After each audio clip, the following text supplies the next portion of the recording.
नमस्कार। आज हम कक्षा 6 की वसंत का दूसरा पाठ पढ़ने जा रहे हैं जिसका नाम है बचपन। ये कोई कहानी नहीं है बल्कि एक संस्मरण है। संस्मरण हिंदी साहित्य का एक स्वरूप है। संस्मरण को स्मृति यानी कि याद के आधार पर लिखा जाता है।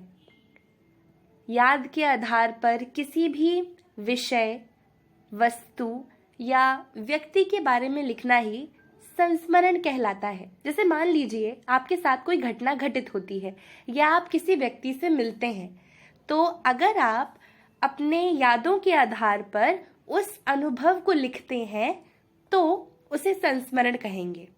इस पाठ में लेखिका कृष्णा सोबवती जी अपने बचपन के बारे में बता रही हैं कि जब वो छोटी थी तो किस तरह के कपड़े पहना करती थी, क्या खाने पीने की चीज़ें उस समय में मिला करती थी, वो अपने बचपन में कहाँ पर रहती थी, क्या क्या किया करती थी, वो सब।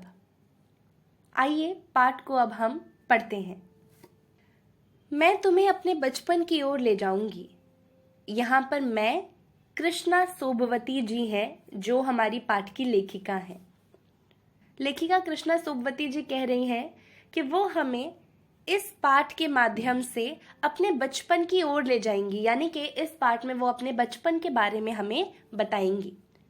मैं तुमसे कुछ इतनी बड़ी हूं कि तुम्हारी दादी भी हो सकती हूं, तुम्हारी नानी भी, बड़ी बुआ भी, बड़ी मौसी भी।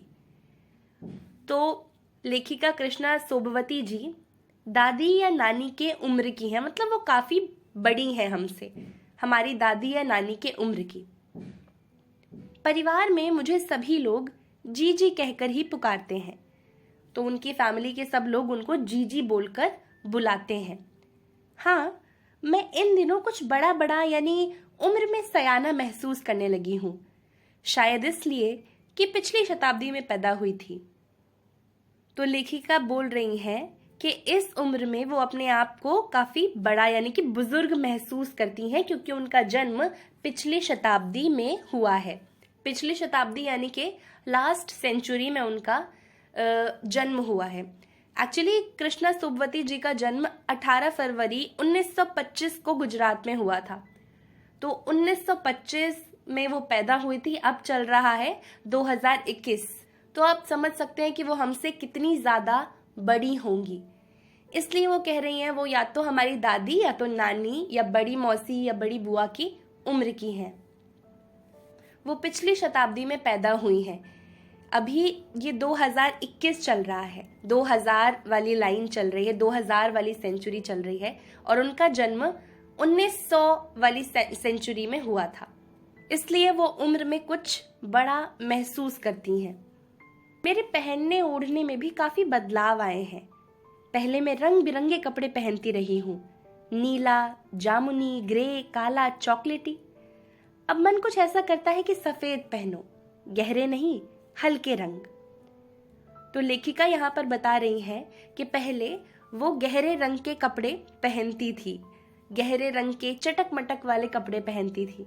कभी ब्लू, कभी पिंक, कभी वॉयलेट, कभी काला, कभी चॉकलेटी, ऐसे रंग बिरंगे कलर्स वो पहना करती थी। लेकिन आजकल यानी कि इस उम्र में वो हल्के रंग पहनना पसंद करती हैं। मैंने पिछले दशकों में तरह तरह की पोशाकें पहनी हैं। पहले फ्रॉक, फिर निकर वॉकर, स्कर्ट, लहंगे, गरारे, और अब चूड़ीदार और घेरदार कुर्ते। तो यहाँ पर लेखिका हमें अपने बचपन की कई सारी फ्रॉक्स के बारे में बता रही हैं कि अपने बचपन में जब वो छोटी थी तो किस तरह के कपड़े पहना करती थी। उनके बचपन में और हमारे बचपन में बहुत ज़्यादा डिफरेंस है, बहुत सारी चीज़ें अलग हो चुकी हैं। तो आपको बस वो समझना है कि जब लेखिका छोटी थी तब क्या क्या होता था, वो कैसे रहती थी, क्या पहनती थी, वो बस उसी चीज़ का वर्णन कर रही हैं। तो लेखिका ने पिछले दशकों में तरह तरह की पोशाकें पहनी। दशकों यानी कि 10 साल का एक दशक होता है। जैसे मान लीजिए उनका जन्म 1925 में हुआ, तो 1925 से 1935 1935 ये एक दशक हुआ। तो हर 10 साल में, हर दशक में कपड़ों का कुछ ट्रेंड चलता है, तो उन्होंने उस ट्रेंड के अकॉर्डिंग कपड़े पहने। उस समय में जो भी ट्रेंड कॉमन रहा होगा वो उसी टाइप के कपड़े पहना करती थी। तो इसलिए वो कह रही हैं कि उन्होंने पिछले दशकों में तरह तरह के पोशाकें पहनी। हर 10-10 साल में ट्रेंड चेंज होता रहता है ना, तो उसके अकॉर्डिंग उन्होंने डिफरेंट डिफरेंट तरह की पोशाकें यानी कि ड्रेसेस पहनी। पहले फ्रॉक, फिर निक्कर वॉकर। निक्कर वॉकर एक तरह का ड्रेस होता है जिसमें शॉर्ट्स भी होती हैं और स्कर्ट भी, मतलब वो एक्चुअली में स्कर्ट होता है बट बीच से डिवाइडेड। तो वो पहले फ्रॉक पहना करती थी, निक्कर वॉकर पहना करती थी, उन्होंने स्कर्ट भी पहने हैं, लहंगे भी पहने हैं, गरारे भी पहने हैं, और अब वो सिर्फ चूड़ीदार और घेरदार कुर्ते पहनती हैं। अब यानी कि वो जिस उम्र में है अब वो चूड़ीदार और घेरदार कुर्ते पहनती हैं। बचपन के कुछ फ्रॉक तो मुझे अभी तक याद है। हल्की नीली और पीली धारी वाला फ्रॉक, गोल कॉलर और बाजू पर भी गोल कफ। तो यहाँ पर लेखिका अपने बचपन में जो वो फ्रॉक पहनती थी उसके बारे में बता रही हैं कि उनकी एक फ्रॉक थी नीली और पीली धारी वाली, एक गोल कॉलर और बाजू पर फूला सा एक रहता है ना, उसे कफ बोलते हैं। तो उनकी एक फ्रॉक थी जिसमें गोल गला था और बाजू पर फूला फूला सा कफ था। उनके पास एक हल्के गुलाबी रंग की बारीक चुन्नटों वाला घेरदार फ्रॉक भी था और नीचे गुलाबी रंग की फ्रिल। उस गुलाबी फ्रॉक में नीचे फ्रिल लगी हुई थी पिंक कलर की ही। उन दिनों फ्रॉक के ऊपर की जेब में रुमाल और बालों में इतराते रंग बिरंगी रिबन का चलन था। तो लेखिका बता रही हैं उस समय में क्या ट्रेंड चला करता था कि बच्चियां फ्रॉक पहनती थी, फ्रॉक के ऊपर वाली जो जेब थी वहां पर रुमाल यानी कि हैंकरचीफ लगाया करती थी और बालों में रिबन लगाया करती थी। यही ट्रेंड था, तो लेखिका भी इसी तरह से तैयार हुआ करती थी। लेमन कलर का बड़े प्लेटों वाला गर्म फ्रॉक जिसके नीचे फर टंकी थी। 2 ट्यूनिक भी याद हैं, एक चॉकलेटी रंग का और अंदर की कोटी प्याजी, दूसरा ग्रे और उसके साथ सफेद कोटी। तो यहाँ पर लेखिका अपने कपड़ों को ही याद कर रही हैं कि उनके पास एक लेमन कलर का बड़े बड़े प्लेटों वाला गर्म फ्रॉक था जिसके नीचे फर लगा हुआ था और उनके पास 2 ट्यूनिक भी थे। ट्यूनिक यानी कि 1 पीस, जो ऊपर से नीचे तक पूरा एक ही पीस रहता है। उनके पास एक चॉकलेटी रंग का ट्यूनिक था जिसके अंदर की कोटी प्याजी यानी कि अनियन कलर की थी और दूसरा उनके पास एक ग्रे कलर का ट्यूनिक था जिसके अंदर एक सफेद कोटी थी। मुझे अपने मोजे और स्टॉकिंग भी याद है। बचपन में हमें अपने मोजे खुद धोने पड़ते थे। वो नौकर या नौकरानी को नहीं दिए जा सकते थे, इसकी सख्त मनाही थी। हम बच्चे इतवार की सुबह इसी में लगते, धो लेने के बाद अपने अपने जूते पॉलिश करके चमकाते। तो लेखिका यहाँ पर बता रही हैं कि बचपन में उन्हें अपने सॉक्स यानी कि मोजे खुद धोने पड़ते थे। बाकी के कपड़े सब नौकर नौकरानी धो लिया करते थे, लेकिन मोजे जो पहनता वही धोता। नौकरों को आप मोजे धोने के लिए नहीं बोल सकते थे, इसकी सख्त मनाही थी। तो इतवार यानी कि संडे की सुबह को बच्चों के पास यही काम रहता। बच्चे सुबह सुबह ही अपने मोजे धोने में लग जाते और शू पॉलिश करने में लग जाते। जब जूते कपड़े या ब्रश से रगड़ते तो पॉलिश की चमक उभरने लगती। सरवर, मुझे आज भी बूट पॉलिश करना अच्छा लगता है। तो लेखिका बता रही हैं कि संडे की सुबह को वो अपने सॉक्स धोया करती थी, बूट पॉलिश किया करती थी और अभी भी उन्हें बूट पॉलिश करना बहुत अच्छा लगता है। हालांकि अब नई नई किस्म के शू आ चुके हैं। कहना होगा कि ये पहले से कहीं ज़्यादा आरामदेह है। हमें जब नए जूते मिलते उसके साथ ही छालों का इलाज शुरू हो जाता। लेखिका कह रही है आज के ज़माने में जो जूते मिलते हैं वो काफ़ी कंफर्टेबल है, आरामदेह है, लेकिन उनके समय में जो जूते मिला करते थे उनको पहनने के बाद ही छाले पड़ जाते थे पैरों में। इसलिए जब भी बच्चों को नए जूते मिलते उसके साथ ही छालों का इलाज भी शुरू हो जाता। वो जूते इतने टाइट हुआ करते थे या इस तरह के मटेरियल से बने हुआ करते थे कि बच्चों के पैरों में छाले पड़ जाते थे, तो इसलिए नए जूते मिलने के साथ ही छालों का इलाज भी शुरू हो जाता। जब कभी लंबी सैर पर निकलते अपने पास रुई जरूर रखते। जूता लगा तो रुई मोजे के अंदर। हाँ, हमारे तुम्हारे बचपन में तो बहुत फर्क हो चुका है। तो लेखिका यहाँ पर बता रही है कि नए जूते पहनने से पैरों पर छालों से बचने के लिए जूतों में रुई को लगाना होता था। जैसे मान लीजिए आपने जूता पहना और कहीं पर भी वो जूता काटने लगा, यानी कि दर्द देने लगा। नए नए शूज़ जब हम पहनते हैं तो वो जनरली कट जाती है हमारे पैर कई जगहों से। तो लेखिका और उनके मित्र जो भी थे वो हमेशा थोड़ी सी रुई अपने साथ कैरी करते थे कि जब भी नए जूते पहनेंगे और जूता अगर काटने लगेगा पैर को तो वहीं पर सीधा सॉक्स में रुई लगा देंगे तो थोड़ा आराम मिलेगा। हर शनिचर को हमें ऑलिव ऑयल या कैस्टर ऑयल पीना पड़ता था। शनिचर यानी कि सैटरडे, शनिवार। तो लेखिका यहाँ पर बता रही हैं कि हर शनिवार को उन्हें कैस्टर ऑयल या फिर ऑलिव ऑयल पीना पड़ता था। ये एक मुश्किल काम था। शनिचर को सुबह से ही नाक में इसकी गंध आने लगती, तो हर शनिवार को बच्चों को ऑलिव ऑयल या फिर कैस्टर ऑयल पिलाया जाता था, जिसकी स्मेल लेखिका को बिल्कुल भी पसंद नहीं थी। तो इसलिए शनिवार को सुबह से ही उनके नाक में कैस्टर ऑयल की स्मेल आने लगती थी। छोटे शीशे के ग्लास जिन पर ठीक खुराक के लिए निशान पड़े रहते, उन्हें देखते ही मितली होने लगती। मितली यानी कि जी मचलने लगता, उनका मन खराब होने लगता। जैसे ही वो छोटे से ग्लास को देखती जिसपे मेजरमेंट्स बने हुए थे, 10 ml, 20 ml, 5 ml के मार्किंग्स लगे हुए थे, उसी में मार्किंग्स के हिसाब से ही एग्जैक्ट अमाउंट में बच्चों को कैस्टर ऑयल या फिर ऑलिव ऑयल पिलाया जाता होगा। तो उस ग्लास को देखते ही लेखिका का मन अजीब सा होने लगता, क्योंकि उन्हें कैस्टर ऑयल और ऑलिव ऑयल पीना बिल्कुल अच्छा नहीं लगता था। मुझे आज भी लगता है कि अगर हम ना भी पीते वो शनिवारी दवा तो कुछ ज्यादा बिगड़ने वाला नहीं था, सेहत ठीक ही रहती। लेखिका बोल रही हैं कि अगर हमें शनिवार को कैस्टर ऑयल या फिर ऑलिव ऑयल नहीं भी पिलाया जाता तो भी कोई चक्कर नहीं था, हमारी हेल्थ फिर भी ठीक ही रहती। तुम्हें बताऊंगी कि हमारे समय और तुम्हारे समय में कितनी दूरी हो चुकी है। यहाँ तक कि बचपन की दिलचस्पियां भी बदल चुकी हैं। याद रहे, उन दिनों कुछ घरों में ग्रामोफोन थे, रेडियो और टेलीविजन नहीं थे।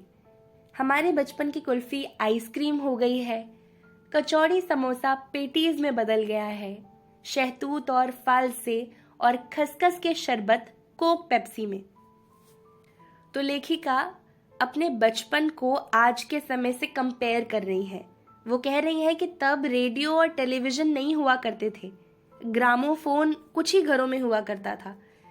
तब कुल्फी मिलती थी और अब आइसक्रीम मिलती है। पहले कचौड़ी समोसा मिलते थे, आजकल पेटीज मिलते हैं। पहले शरबत मिला करता था, आजकल कोल्ड ड्रिंक मिलती है। उन दिनों कोक नहीं, लेमनेड विम्टो मिलती थी। ये बता रही हैं कि उन दिनों कोल्ड ड्रिंक जो कोक आप पीते हैं वो नहीं मिलती थी, लेमनेड विम्टो नाम की कोई कोल्ड ड्रिंक हुआ करती थी, वो मिलती होगी। शिमला और नई दिल्ली में बड़े हुए बच्चों को वेंगर्स और डेविको रेस्तरां की चॉकलेट और पेस्ट्री मजा देने वाली होती। हम भाई बहनों की ड्यूटी लगती शिमला मॉल से ब्राउन ब्रेड लाने की। तो बचपन में लेखिका अपने भाई बहनों के साथ शिमला मॉल से ब्राउन ब्रेड लाया करती थी। तो लेखिका ने इस पाठ में अपने शिमला के बारे में भी बताया है और दिल्ली के बारे में भी, क्योंकि उनके बचपन का कुछ भाग शिमला में बीता और कुछ भाग दिल्ली में भी बीता।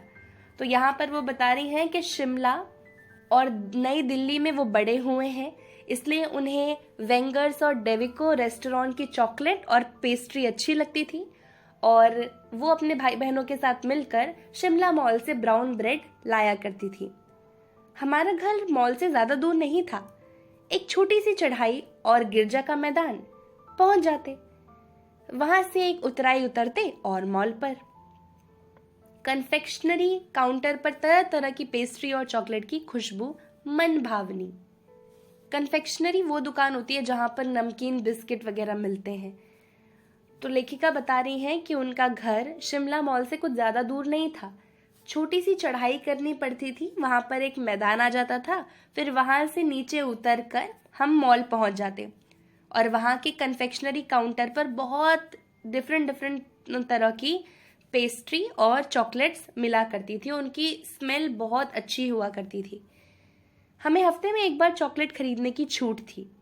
सबसे ज्यादा मेरे पास ही चॉकलेट टॉफ़ी का स्टॉक रहता। मैं चॉकलेट लेकर खड़े खड़े कभी नहीं खाती थी।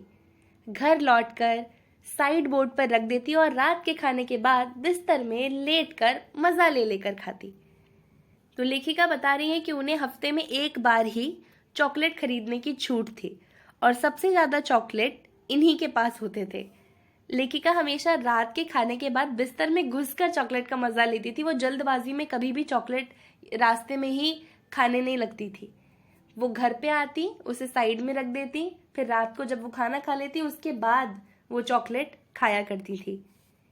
शिमला के काफल भी बहुत याद आते हैं, खट्टे मीठे, कुछ एकदम लाल कुछ गुलाबी, रस भरी कसमल, सोचकर ही मुंह में पानी भर आए।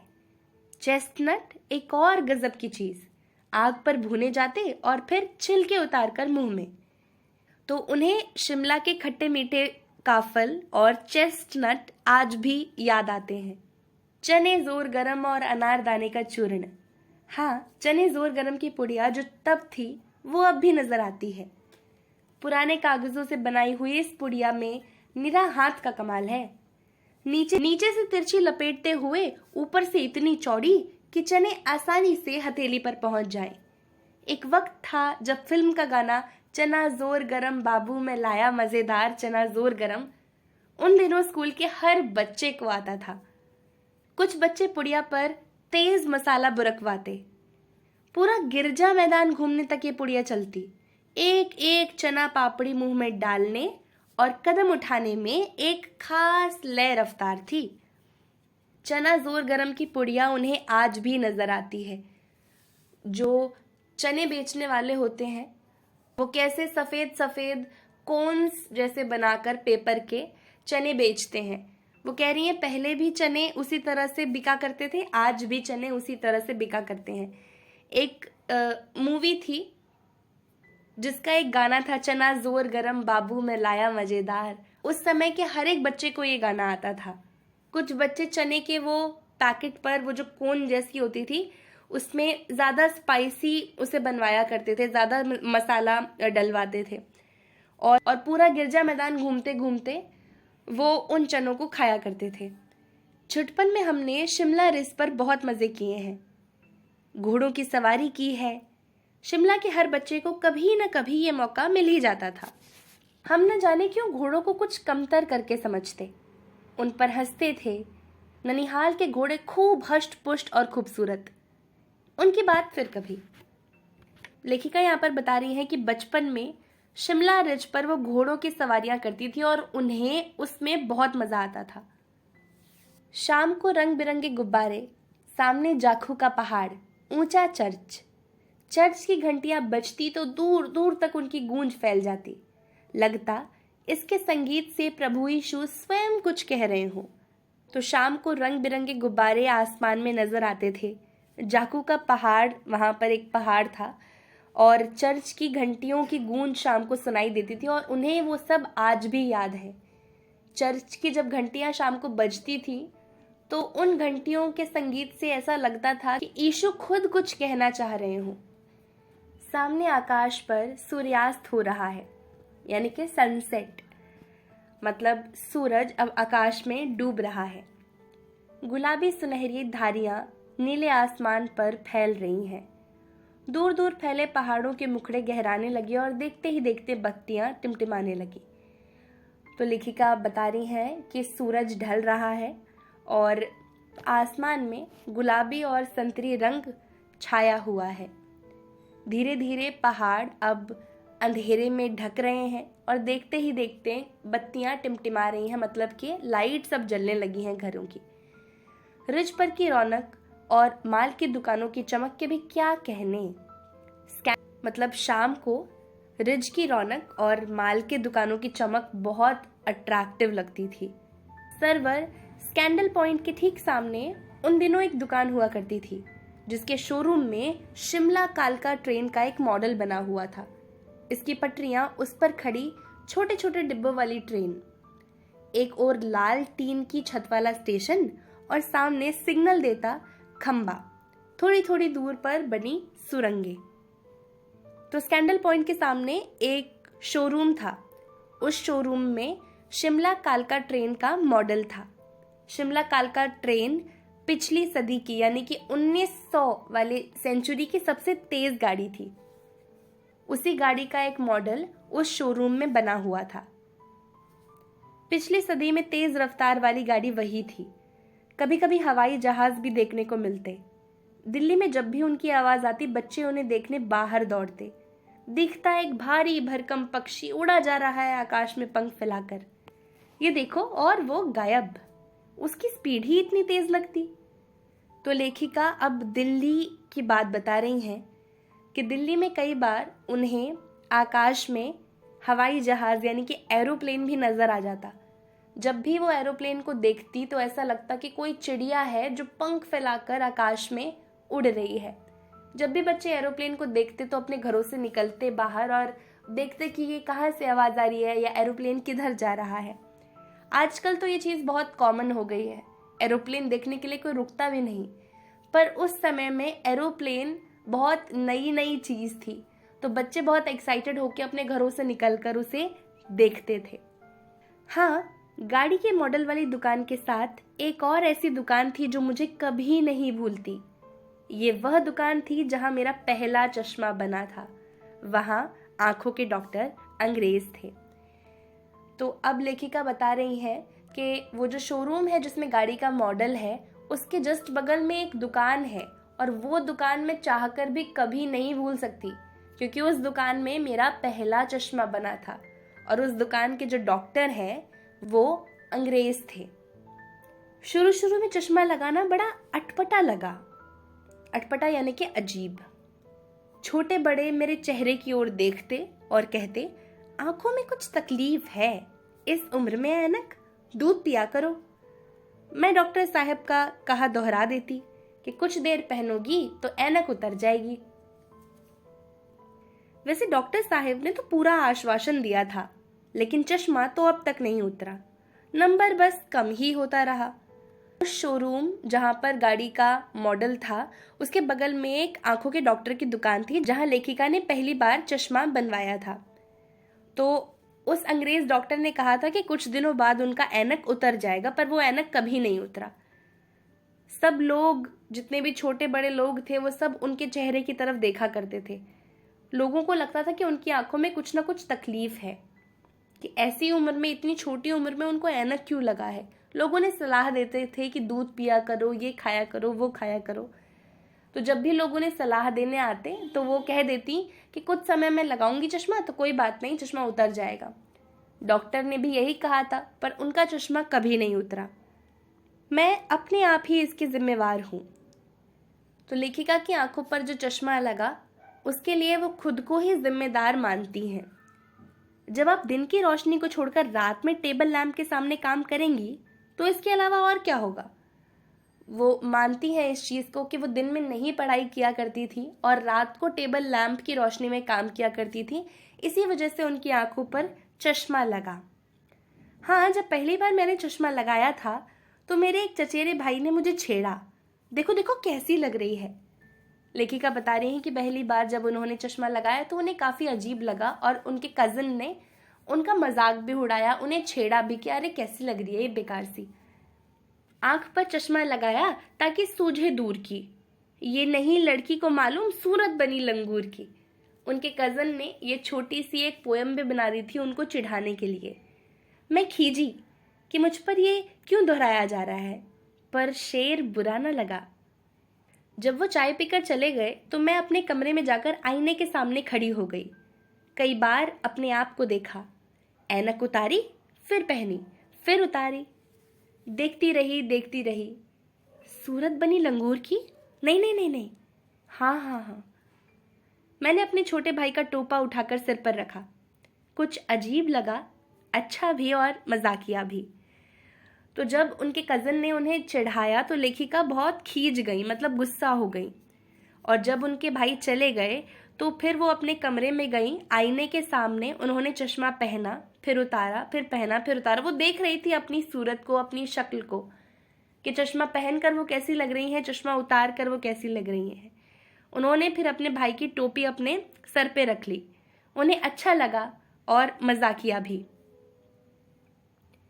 तब की बात थी, अब तो चेहरे के साथ घुल मिल गया है चश्मा।